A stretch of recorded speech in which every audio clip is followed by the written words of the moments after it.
On a warm day in April, at a tavern outside of London, in about 1390, 29 pilgrims have gathered to journey to Canterbury. Chaucer is the narrator and travels with them on their journey. In the prologue, he describes them all in detail. The Tabard Inn is in Southwark, and the pilgrims who gathered there wanted to journey to Canterbury to seek the holy, blissful martyr who helped them when they were sick. At night they gathered and had dinner, and Chaucer talked with all of the travelers, and becomes part of their company. The squire is the son of the knight, on his way to knighthood. He has locks as curly as if they had been pressed. He is about 20 years old, agile and very strong. He has a lot of sex and tries to gain his lady's favor. He sings or flutes all day long, sits upon his horse well, and rides beautifully. He can compose songs and poems, along with jousting, dancing, drawing, and writing.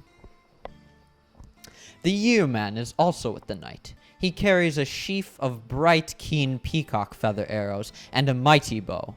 He is a brown-faced man who knows a lot about woodcraft. Along with the bow and arrow, he carries a sword and shield, along with a dagger. The prioress is a nun who smiles a lot and likes to sing.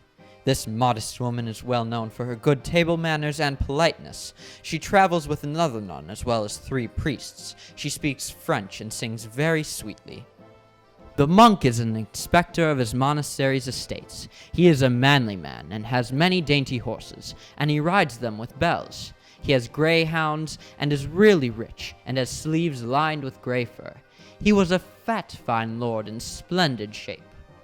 The friar is very merry. He had married off many fine ladies at his expense.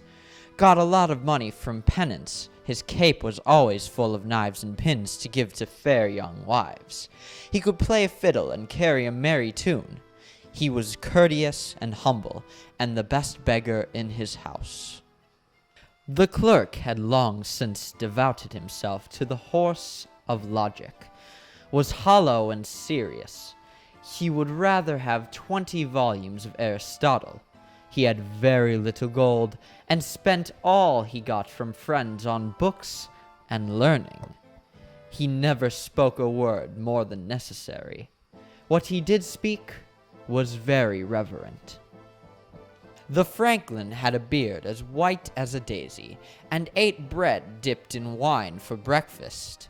He accompanied the sergeant and was very rich. The franklin ate a lot, and was often in Parliament. He also had a dagger and a white purse made of silk. He worked as a sheriff and a county auditor, and owned lots of land. The shipman lived in the west, and came from Dartmouth. He wore a coarse knee-length woolen gown, and rode a large horse. He carried a dagger, and was quite tan. He also drank lots of wine. His ship was called the Magdalen. Chaucer doesn't say much about these people, only that they were clothed in great dignified gold, and had new gear and silver knives. The ploughman is the brother of the parson. He is a good laborer, loved God, and paid his tithes. He wore a tunic and rode upon a mare. He pulled many carts load of dung. The reeve is slender and has no beard. He is really good at figuring out how many crops a farmer would yield. He has many farm animals, and many other laborers are scared to death of him. He wears a long blue overcoat and has a rusty blade, and he always rides last on the journey. The summoner has a fiery red face, and has many pimples, as well as narrow eyes. Chaucer says that his face frightens little children. He drinks very strong wine, and Chaucer says that he has a garland on his head, and has a shield made out of cake. The pardoner rode with the summoner, had yellow hair that was really long, a voice as thin as a goat's, no beard, had a cross and pig bones in a jar, made lots of money, and sung a lot. The host is a very large man who is very bold in speech and jokes a lot. He makes them all welcome and served them very good food. He has prominent eyes and is very merry. The host made them very welcome, and they ate supper in the inn while hearing jokes from him.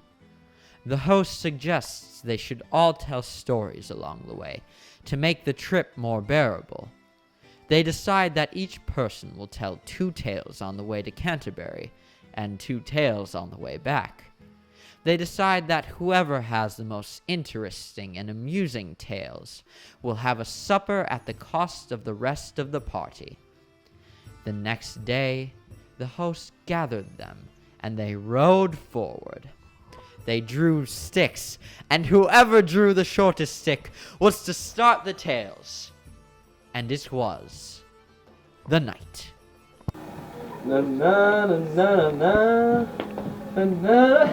If you want to. Hey, that's all right. No worries. No worries. Ladies love me. Ladies love me.